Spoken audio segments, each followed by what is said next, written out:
passada.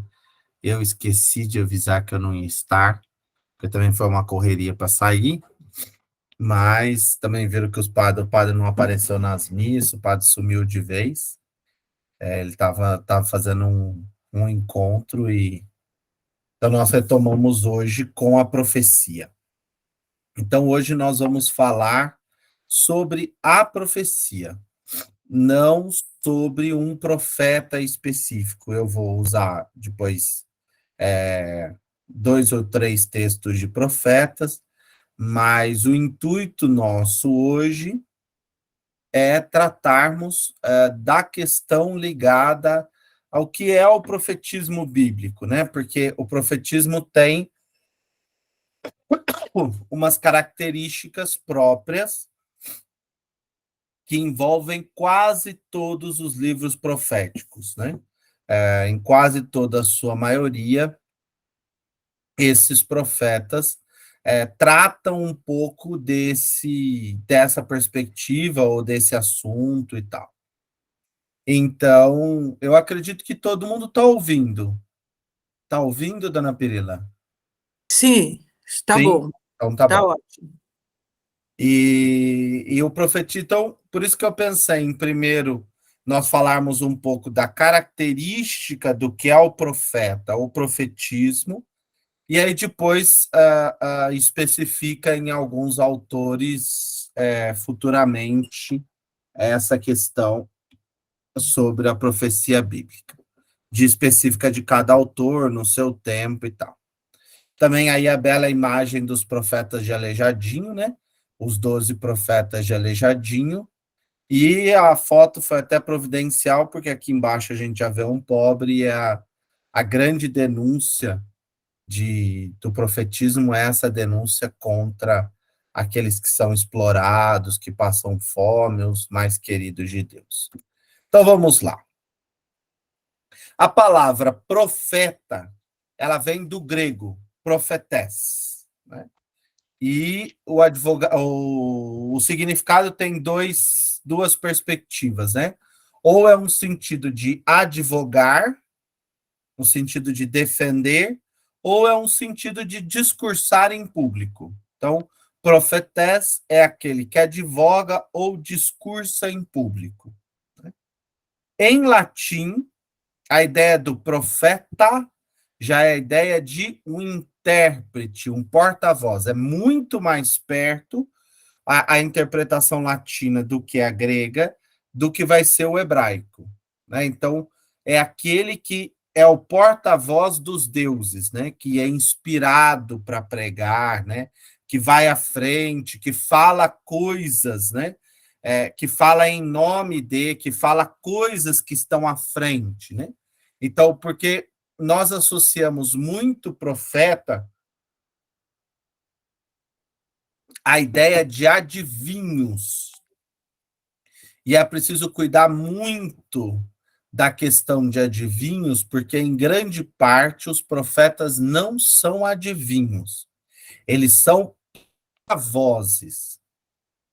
E é diferente um porta-voz de um adivinho, porque o adivinho é um vidente. O profeta também pode ser um vidente. Mas mais do que um vidente, ele sempre fala em nome de Deus. Você pode ver que quando você ouve um texto um texto bíblico dentro da liturgia, que é de um profeta, normalmente ele vai dizer: o Senhor diz, parará, a palavra do Senhor foi me dirigida assim, parará, a palavra de Deus é essa, parará, né? Então, o profetismo bíblico está muito ligado a esse anúncio daquilo que Deus fala, e não de uma visão. E mesmo que se tenha uma visão ou algo que anuncie o futuro, esse anúncio do futuro também é feito por Deus. Também é trabalhado, é organizado, ele é mesclado por Deus. É Deus quem suscita no coração da pessoa para falar. Em hebraico, né, normalmente em hebraico, a palavra profeta é chamada de nabi. Ou não existe a palavra nem profeta nem profeté, existe a palavra nabi. E quase não se tem uma tradução para ela, né? Porque normalmente era assumido como proferir gritos. Era aquele que gritava, né? Que gritava e gritava e gritava e gritava. Mas por assimilação, por comparativo, ele vai ser reconhecido como falar ou proferir palavras. Então, toda vez que a gente ouvir falar de um profeta no Antigo Testamento, esse profeta é chamado de Nabi. O Nabi é aquele que profere essas palavras, né? Que fala dessa forma, não palavras futuras, mas que fala as coisas que devem ser ditas ou que Deus a comunicou a ele.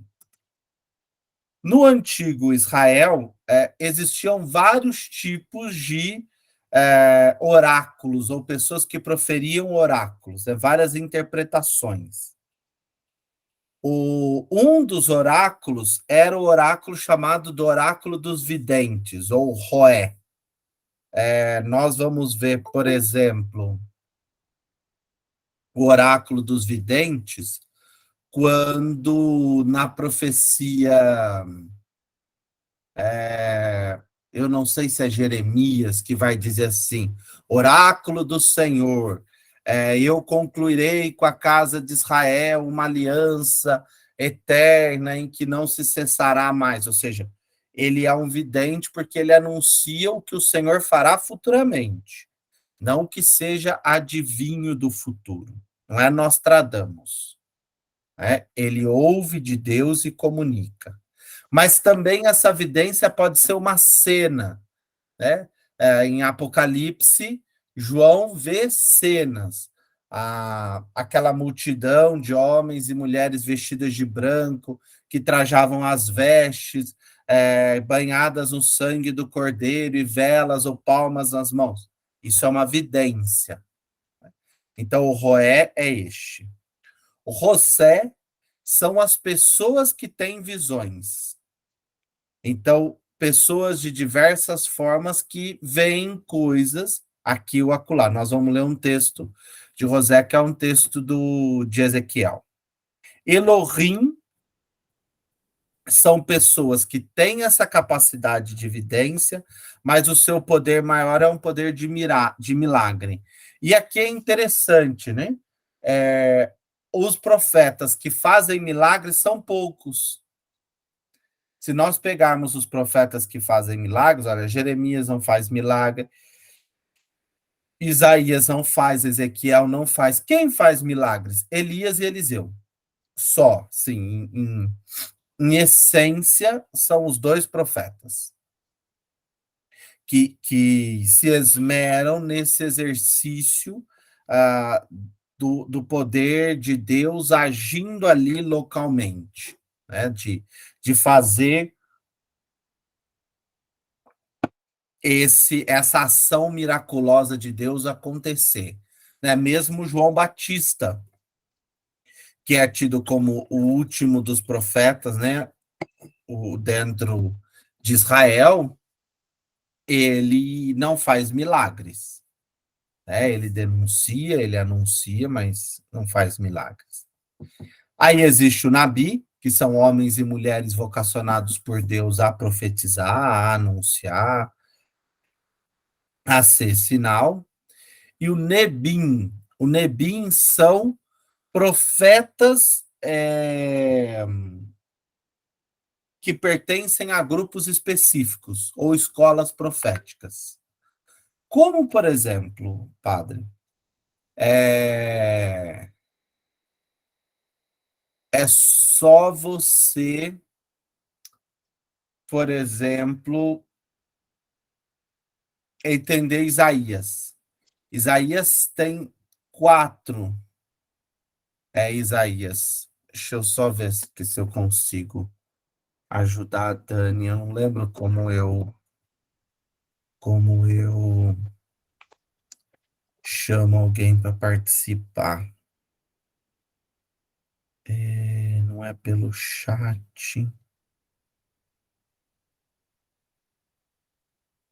Porque a Dani tá tentando entrar e não tá conseguindo.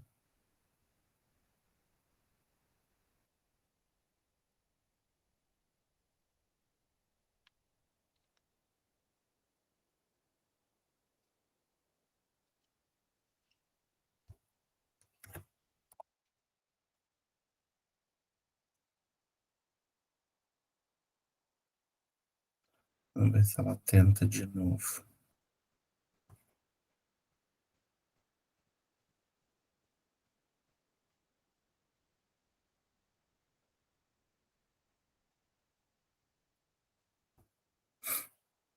Não sei se eu vou acompanhando aqui.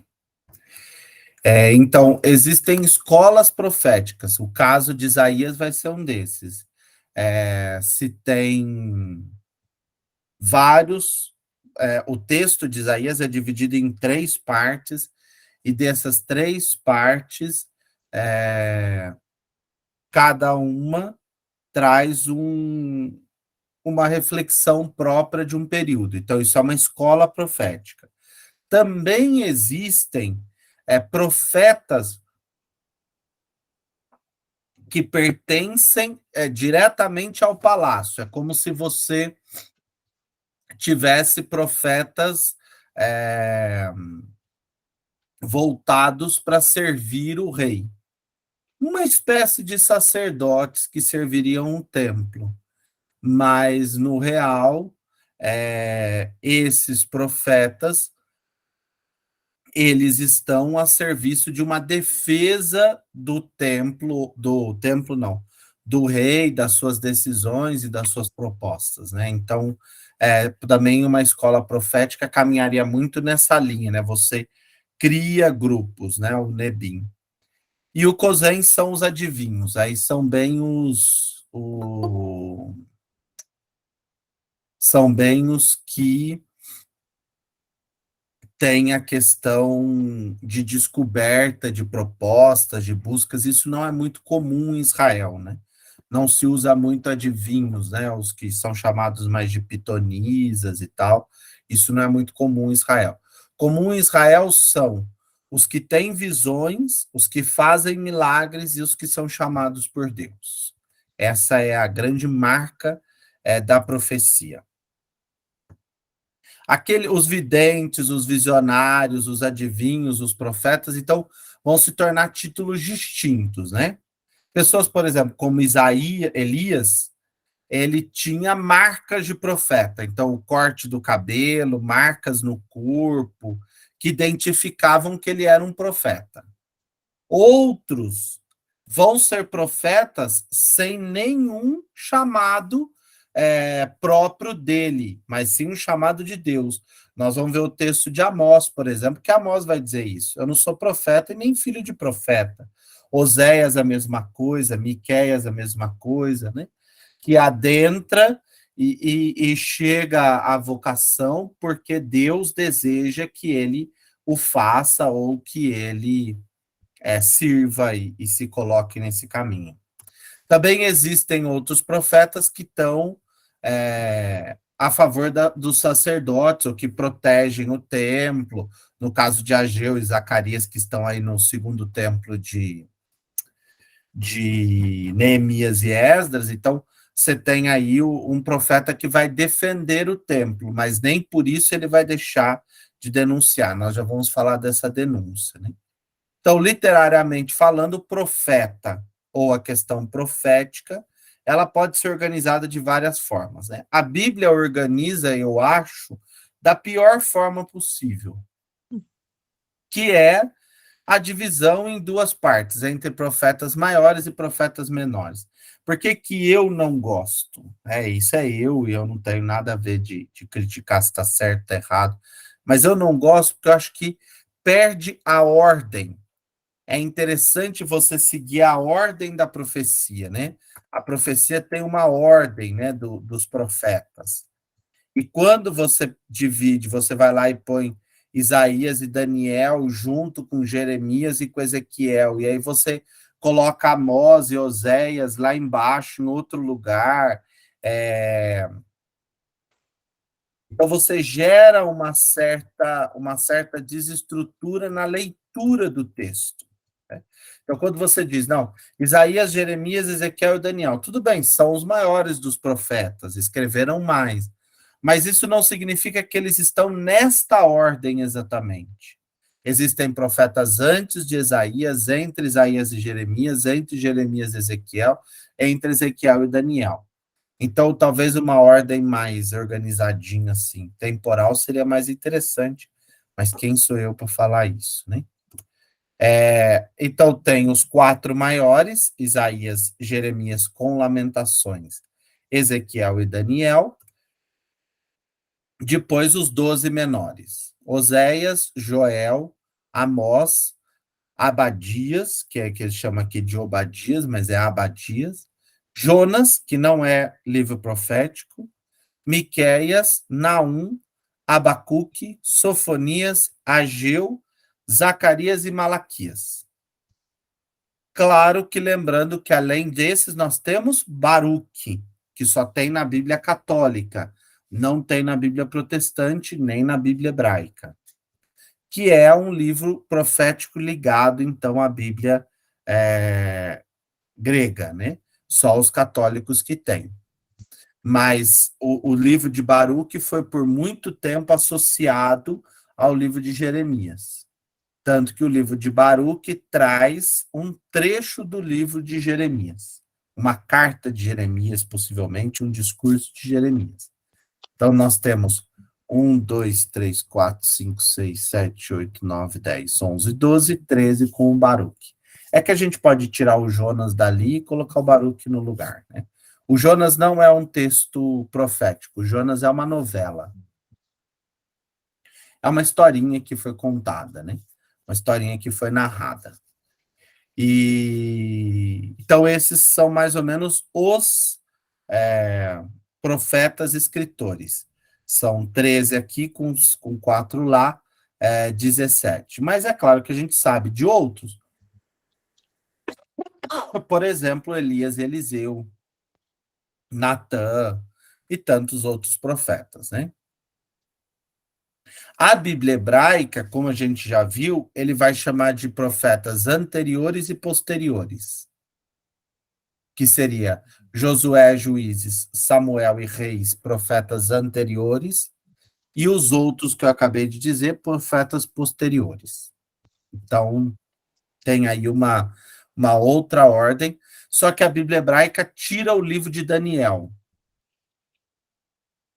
O livro de Daniel e o livro das Lamentações entram dentro dos escritos, né, do Ketuvim. Daniel não é tido como profeta para a Bíblia hebraica. É tido como um livro histórico. Então vamos lá. A organização da profecia. Então a profecia vai surgir não exatamente quando divide o reino, a profecia já surge antes, né? Lembrando, se a gente chegar aqui em Davi, nós já vamos ter um profeta que vai ser Natã, que é o que denuncia Davi, nós até lemos o texto dele. Depois nós vamos ter que denuncia na questão da esposa do Urias, da Bersabeia, e da morte do Urias. E depois nós temos uma outra profecia. No tempo de Salomão, nós também vamos ter profetas, né, que vão estar atuando aí no reino. Aí, em 931, o reino se divide, né, com os dois filhos um filho de Davi, outro filho de Salomão, Roboão e Jeroboão I. Jeroboão I é filho de Davi e Roboão é filho de Salomão. E a profecia vai começar a crescer mais diretamente, né? Mas ela vai ganhar um grito assim, com Acabe, que talvez seja aí o período mais complexo do reino. E então vai surgir Elias e Eliseu, que vão aí criticar o culto ao deus Baal.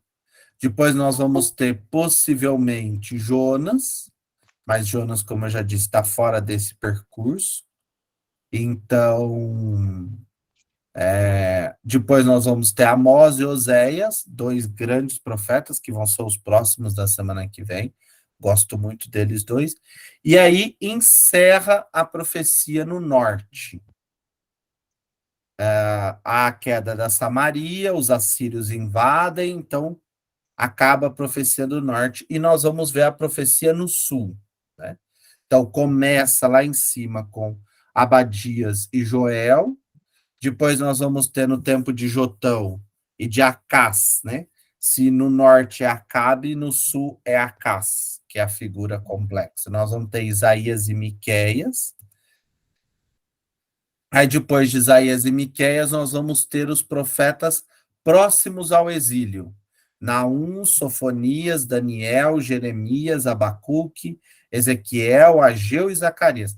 Todos eles estão num período muito complexo, que é o período do exílio, pré-exílio e pós-exílio. E finalizamos com Malaquias no período de Neemias. Mas vamos lá, eu quis mostrar esse quadro para que a gente possa entender aí duas coisas essencialmente.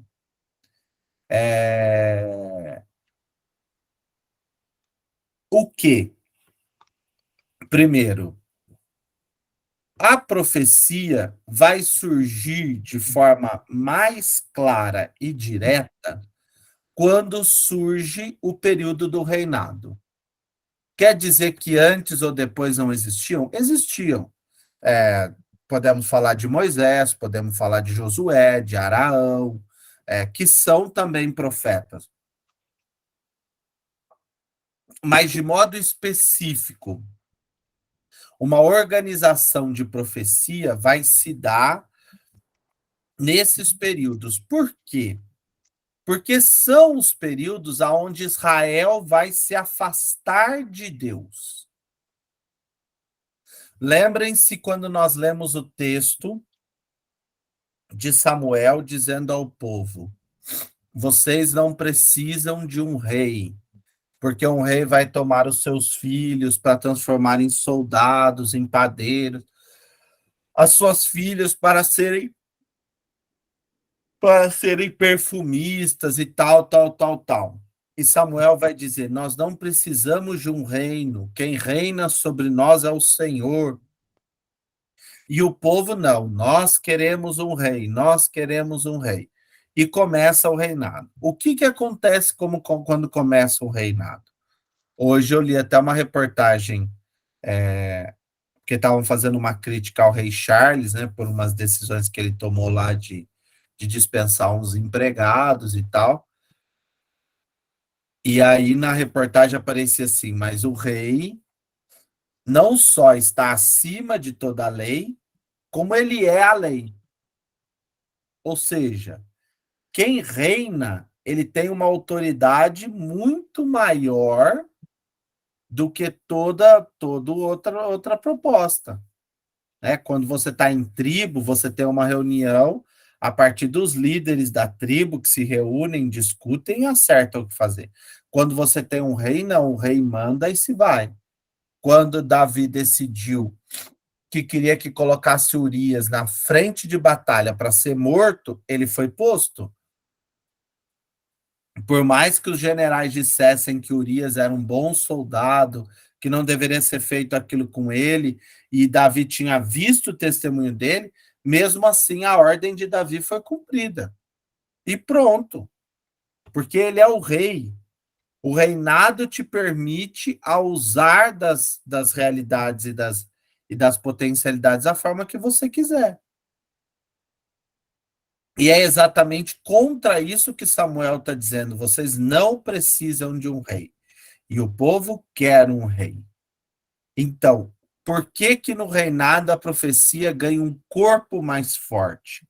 Exatamente porque no reinado é que precisa se defender, acusar, denunciar, mostrar, apontar os erros, apontar os acertos, dizer para onde caminhar, em que direção caminhar. Então,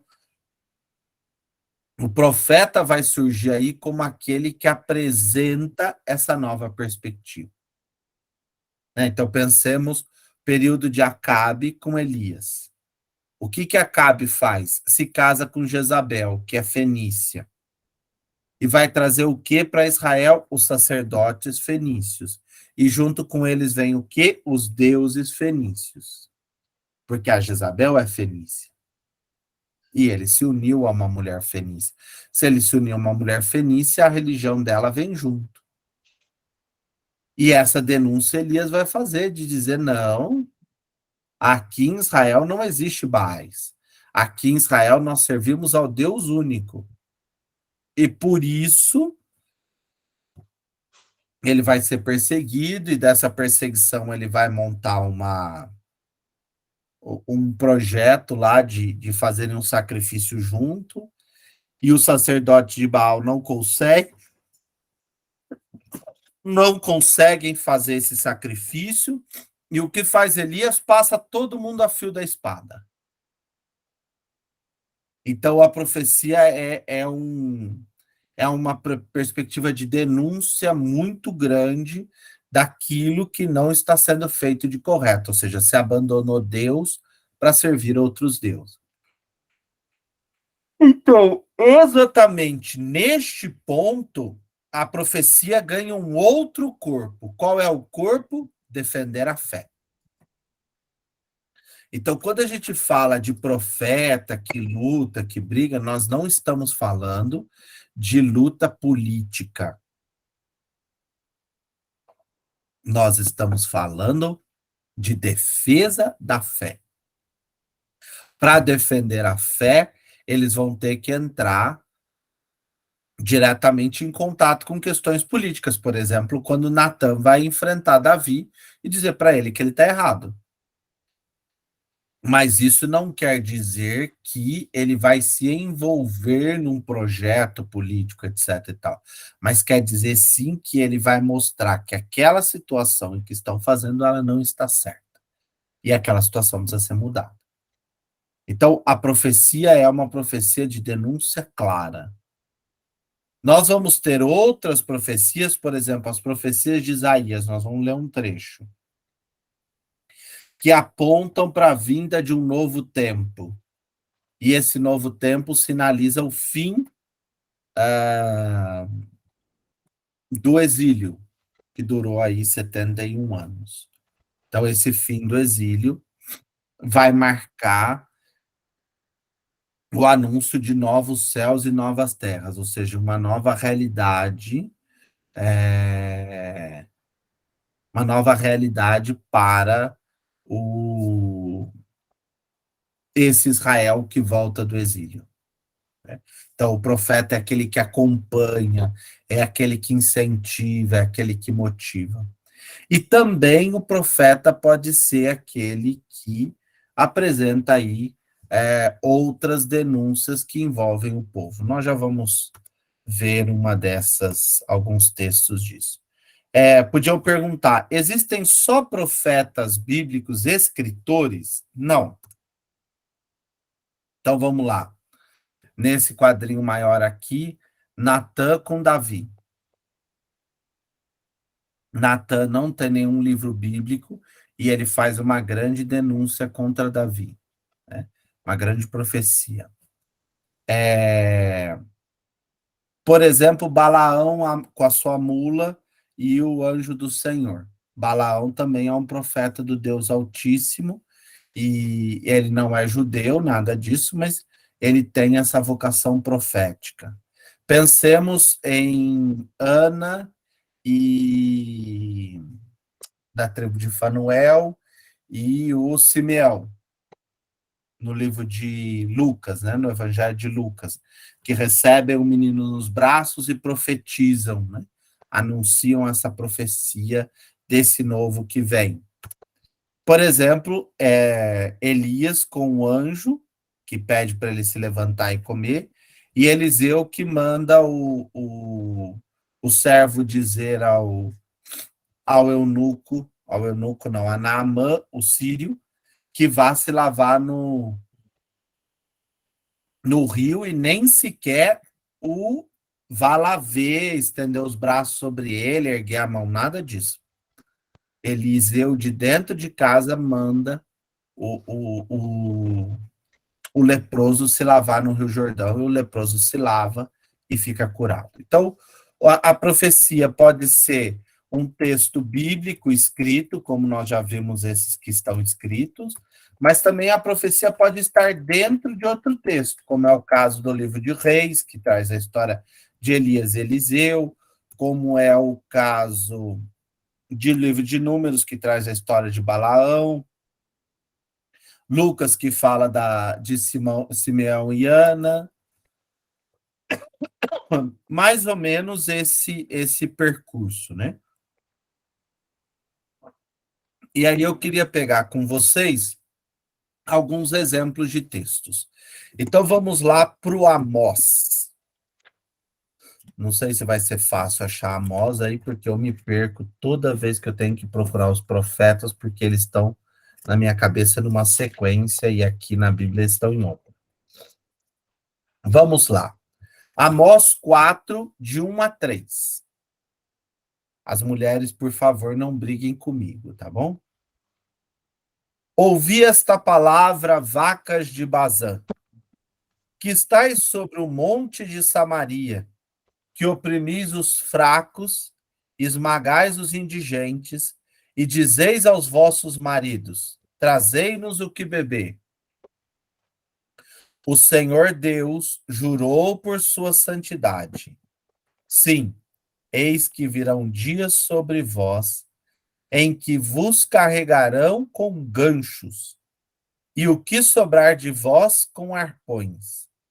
E saireis pelas brechas de cada uma, e saireis pelas brechas que cada uma tem diante de si, e sereis empurradas na direção do Hermon, oráculo do Senhor. Então vamos lá. Primeiro, quem que são as vacas de Bazã?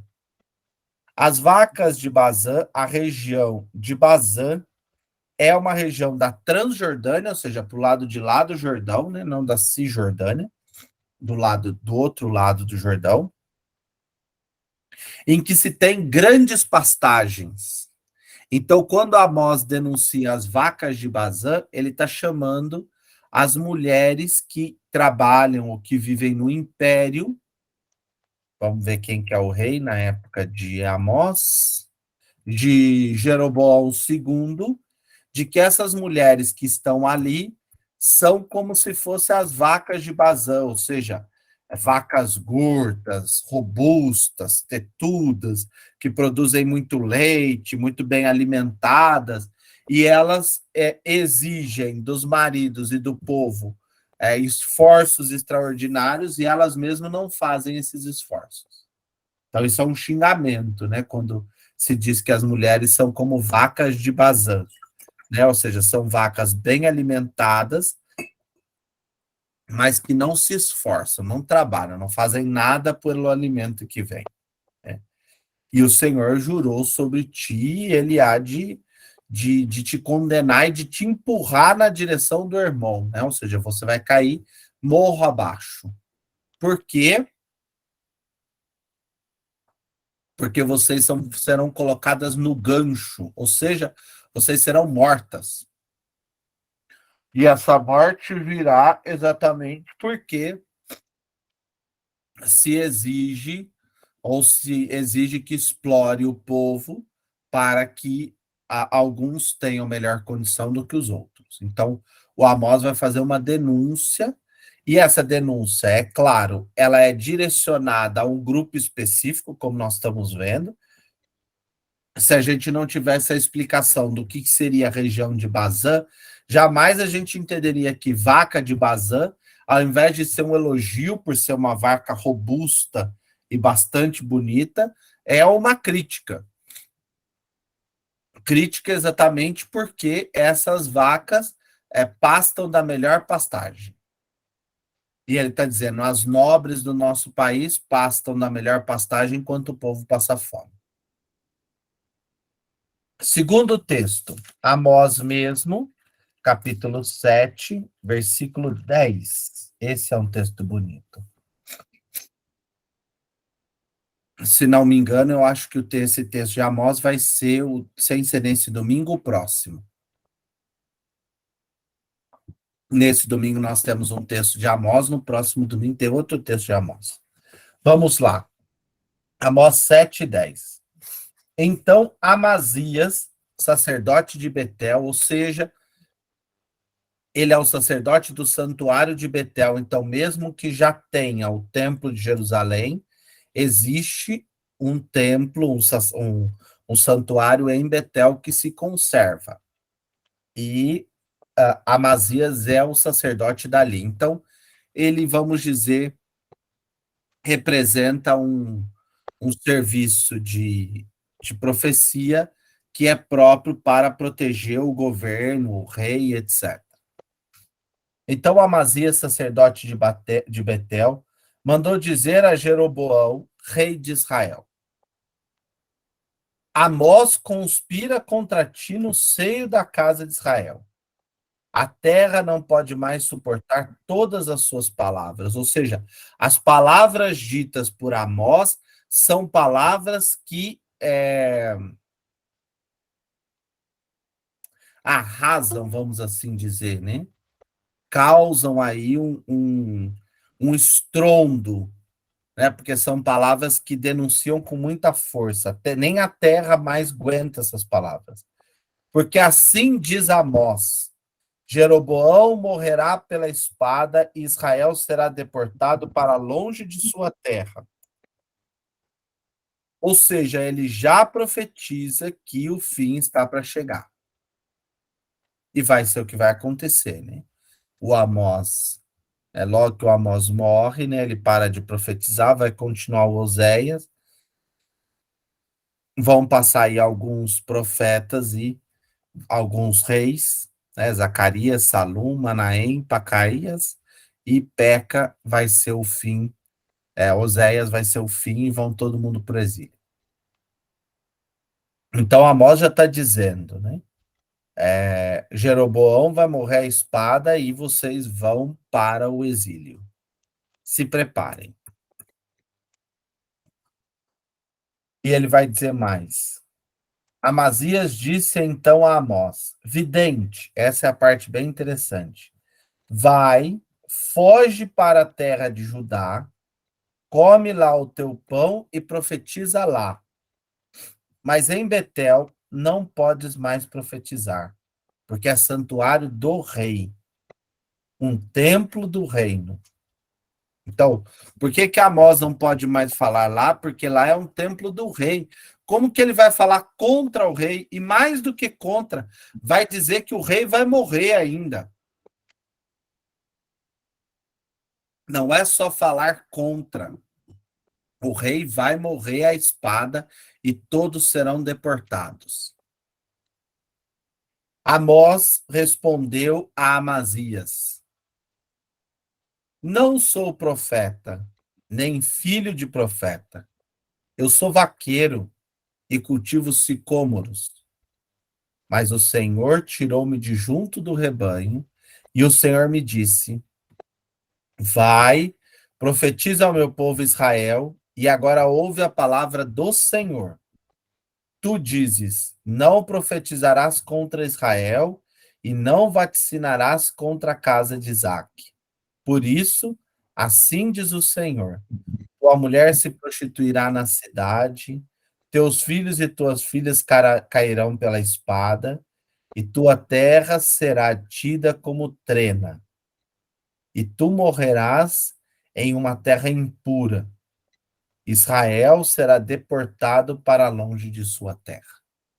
Ou seja, a vocação de Amós aqui discutida entra com uma outra perspectiva de denúncia, mas eu queria dar destaque à vocação de Amós, né?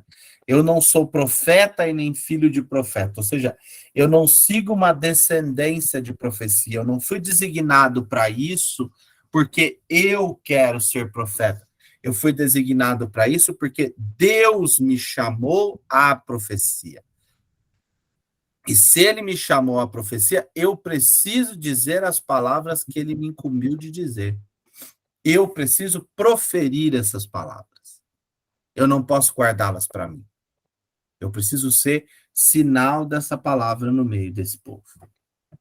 Então, o chamado dele fala mais alto do que os problemas que ele pode ter.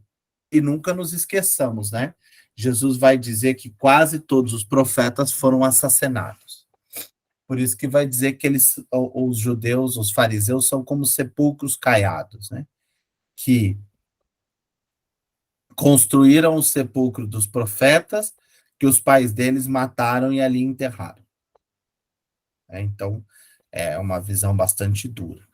Agora vamos para Ezequiel, um profeta estático, profeta do templo também, mas já é um profeta que tem uma outra perspectiva para ser apresentada. Ezequiel 37, versículo 1. A mão do Senhor veio sobre mim e me conduziu para fora pelo Espírito do Senhor e me pousou no meio de um vale que estava cheio de ossos. Então, quem me levou a ter essa visão? A mão de Deus. Então, não é o profeta que provoca a visão, é Deus que o conduz a essa visão. Os ossos eram abundantes na superfície, no vale, e estavam completamente secos. Ele me disse, filho do homem, porventura tornarão a viver esses ossos? Ao que respondi, Senhor, se tu sabes, então me disse, profetiza a respeito desses ossos e dizes, ossos secos, ouvi a palavra do Senhor. Assim fala o Senhor de Israel, o Senhor Yahvé. Tu sabes.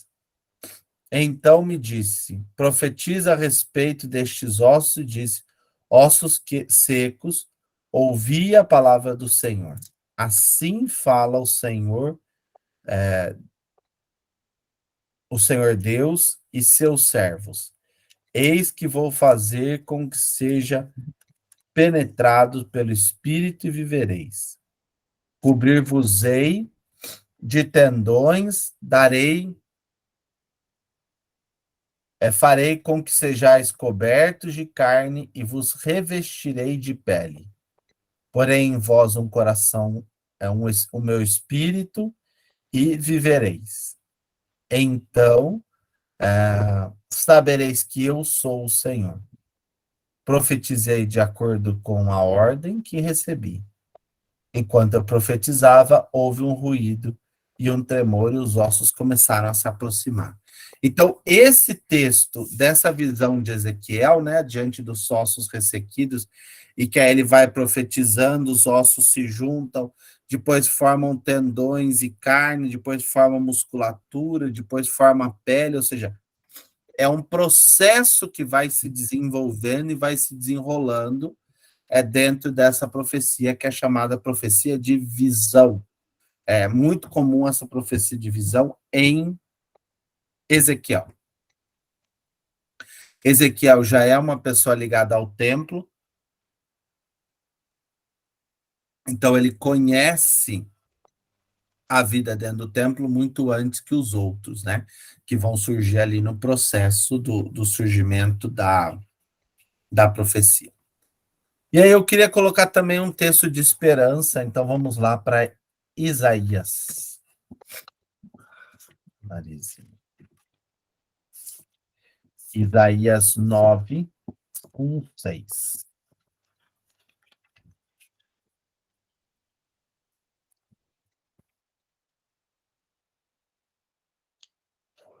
Isaías 9, verso 1, 6. É o texto que a gente lê na missa da vigília de Natal. O povo que andava nas trevas viu uma grande luz. Uma luz raiou para os que habitavam as terras sombrias. Multiplicastes o povo, destes grande alegria. Eles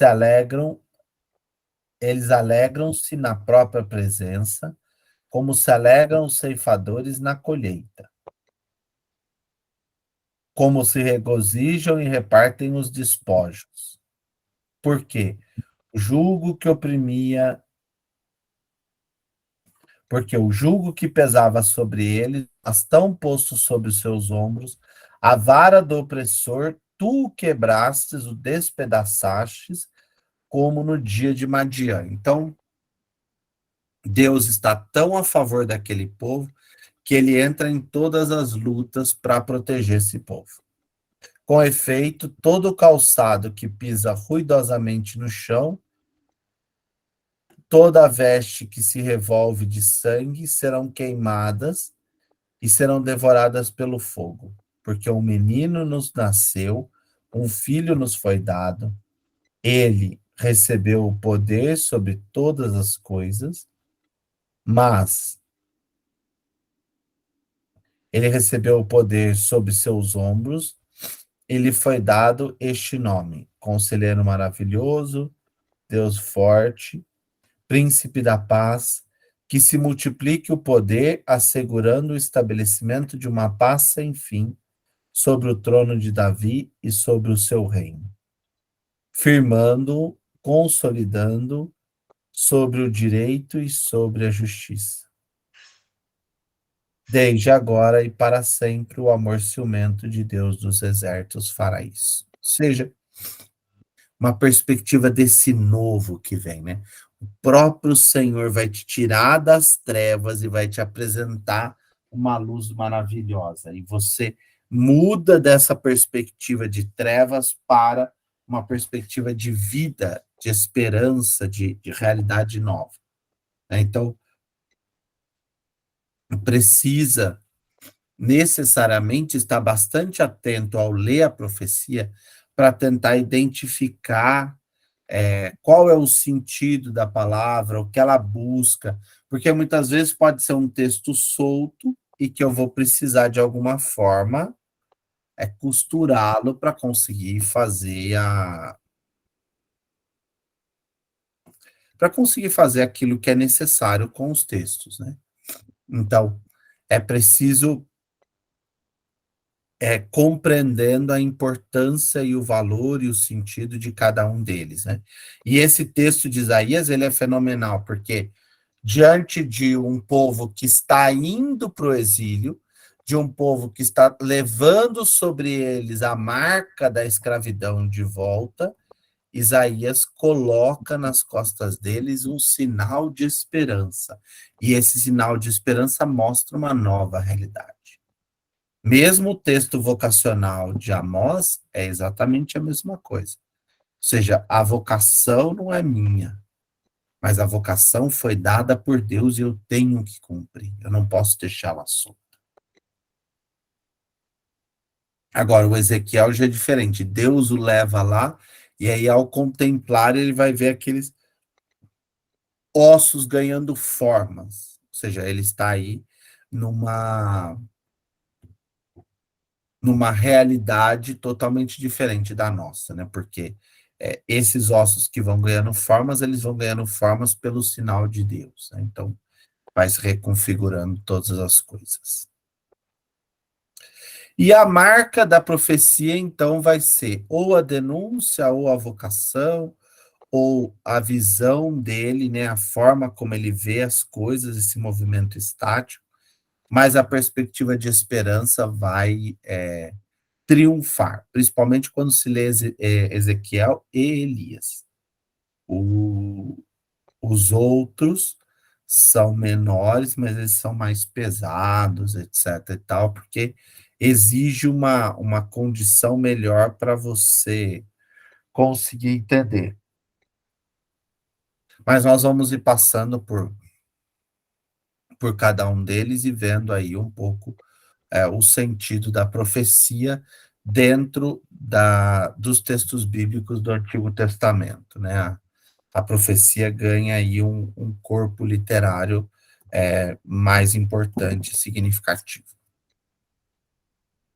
Estão abertas aí para as perguntas, para aquele que quiser falar, fazer alguma pergunta, alguma dúvida, algum questionamento, né? E vocês vão vendo em muitos profetas, esse está tendo uma evidência, esse está denunciando, esse está isso, esse momento está fazendo isso. Mas nunca se esqueçam, né? Isso é fundante. A palavra não é dele, por isso que não é uma evidência de futuro, como nós temos hoje, que eu pego a mão, leio e falo, nossa, vai acontecer isso na sua vida, isso não. O que ele fala porque Deus mandou ele falar. Então é diferente de eu dizer, não, ele fala aquilo que ele quer, ou que ele deseja, surge na cabeça, ele vai falando, não, não é esse o projeto. O projeto é apresentar a vontade de Deus como aquela que precisa ser enfatizada, ser mostrada e ajudar a construir. Fale, meu povo, alguma dúvida, alguma pergunta, curiosidade? Coitada da Dani, estava um pouco perdida hoje. Oi, padre. O meu WhatsApp, quando eu passei para o computador, ficou desatualizado. Eu estava chamando a reunião da semana passada. Aí eu entrei pelo celular, foi certo, aí consegui consertar. Mas obrigada e desculpa incomodar o senhor. Não, sem problema. É que eu dei uma paradinha aqui, mas deu certo. Que bom que você conseguiu. Não, deu certo. Eu comecei a ver pelo celular depois, aí deu certo. Que bom. E vocês conseguem também uma outra coisa que é muito característica da profecia, por isso que Jesus vai dizer que ele não vai mexer nem na lei, nem nos profetas, né? É porque a lei, ela brota dessa interpretação, mas a profecia, a gente podia dizer que é a palavra de Deus mais pura que se tem. Porque por mais que ela passe pelo profeta para ser comunicada, ela não tem características de palavra inspirada, ela tem características de um Deus que fala e um servo que comunica. É diferente de um Deus que fala e você elabora um corpo de lei, você conta uma história dentro desse processo. Não. O profeta é aquele que se torna quase alguém que fala por Deus. É Deus que fala nele. Só que a diferença é que não é Deus que fala nele, porque não há um processo espírita de Deus que se apossa de alguém. Mas ele tem um contato, um vínculo tão íntimo com Deus, que o que ele fala é a própria palavra de Deus.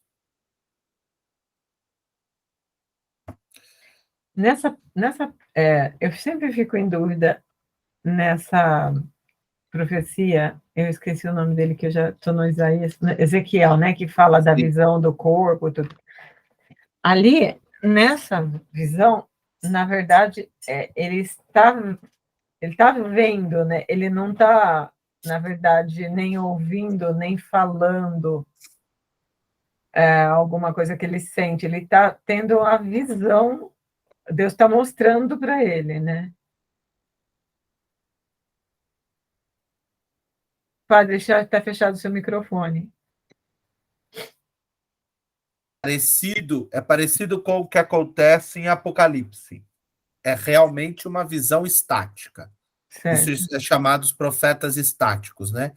Eles saem da realidade para ver uma outra realidade e contemplar esse diferente que é apresentado.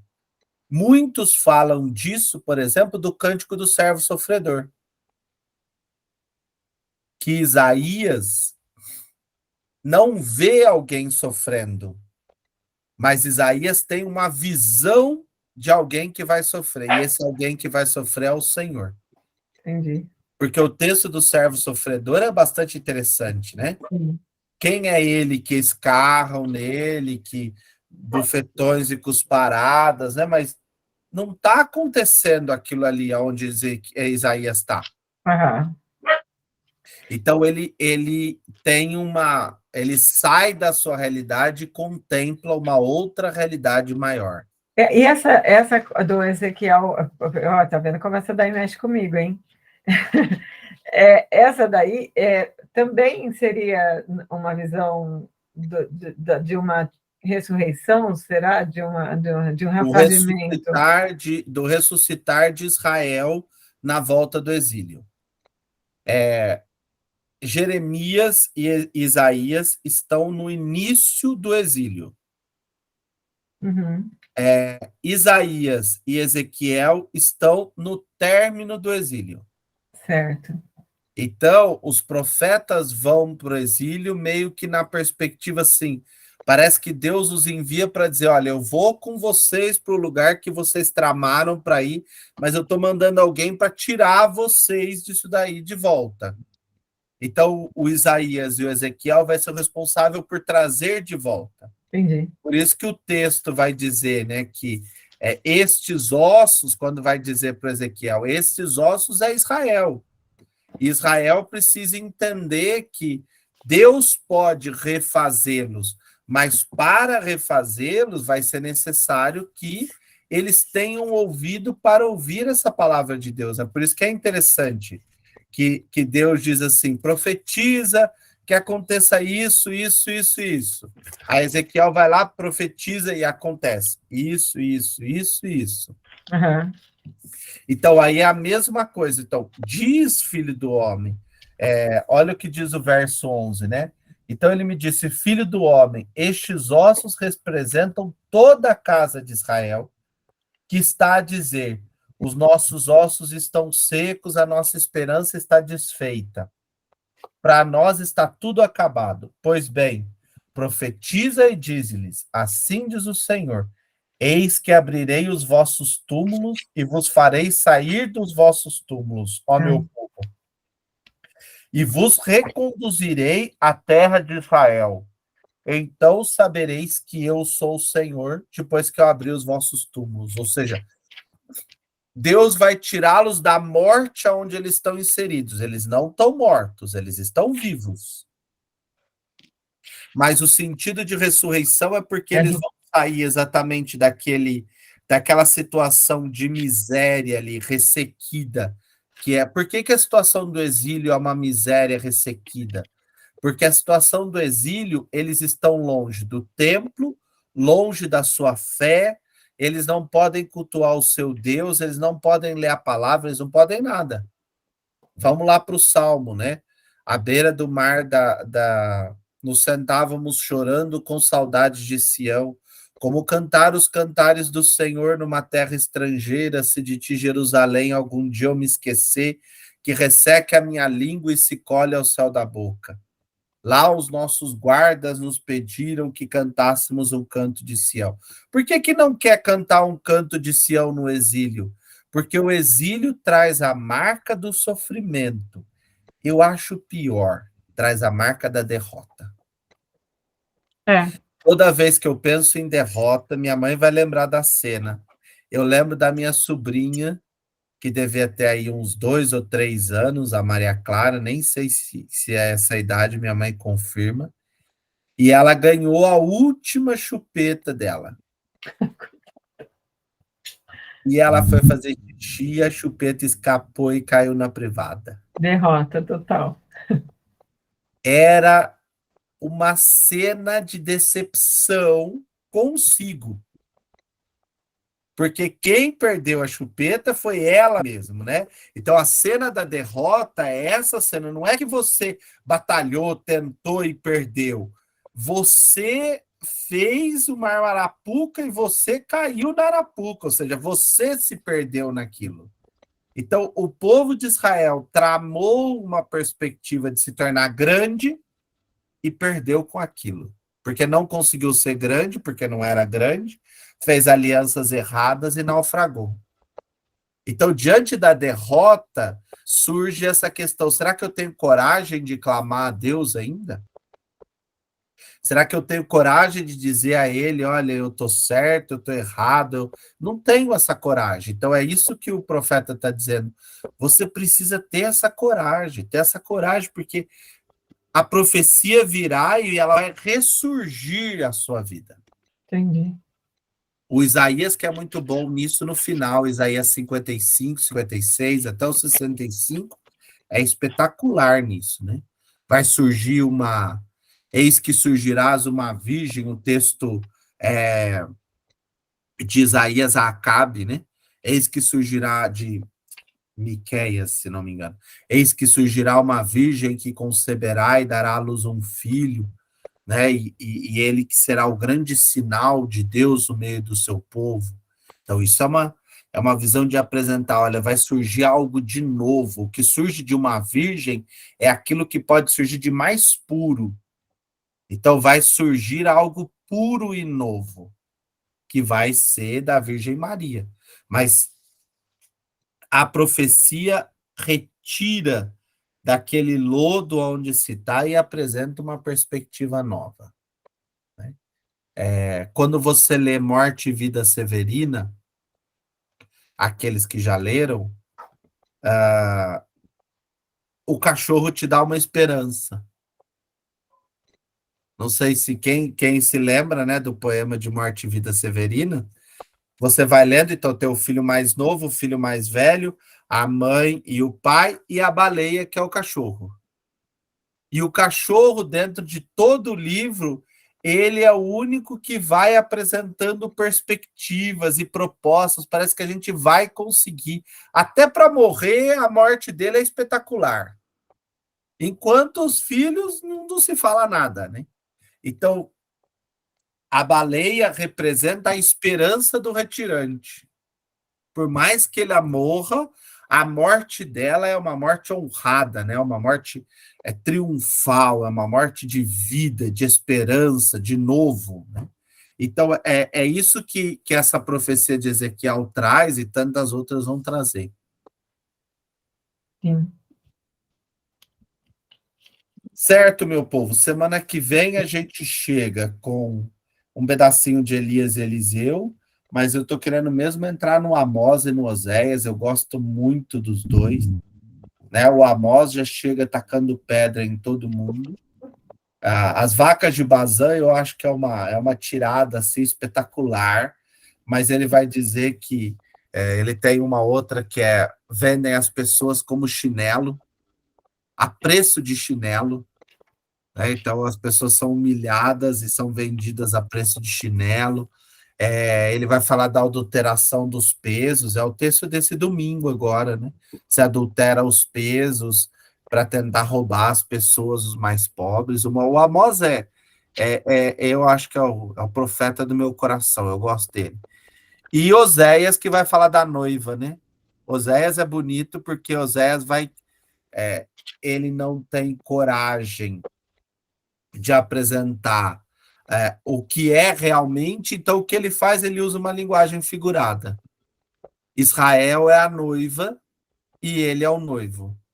Só que ele cuida, ele limpa ela todo dia, põe para dormir, ela foge à noite e vai viver na imundície de novo, e ela volta no outro dia, e ele cuida de novo, ele protege, ele guarda a noite, ela foge de novo.